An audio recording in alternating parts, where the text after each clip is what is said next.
მოგესალმებით, ხელოსანი მამა-შვილი, დღე მესამე და ეხლა წამოდით გაჩვენებთ თუ დღეს რა სამუშაოები შევასრულეთ და რა ეტაპზე ვართ. წავედით. აი, მოკლედ ეს დავასრულეთ დღეს და ეს მხარეც დავასრულეთ დღეს. საკმაოდ კარგად ვიშოვეთ, ეხლა გაჩვენებთ თუ რა მნიშვნელობა აქვს და რა ხელა მნიშვნელობა აქვს, თავიდანვე თარაზე კარგად გაასწავლოთ, აი ნახეთ, როგორი სიზუსტით არის შესრულებული. კიდანაც დავდოთ. კიდანაც გაჩვენებთ და რა აქვს.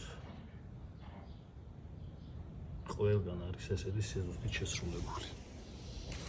აქეთაც ნებისმიერ ადგილას, სადაც უნდა დავადოთ თარაზო, ზუსტად იგივე სიზუსტე იქნება და შესაბამისად აქეთაც. ტრადიციული თხოვნა მაქვს მეგობრებო, დაალაიქოთ ეს ვიდეო, გამოიწევთ ჩვენი სოციალური ქსელები და დაწერეთ კომენტარებში თუ როგორი შედეგია დღესთვის. წარმატებები ყველას თქვენ საქმეში. დროებით.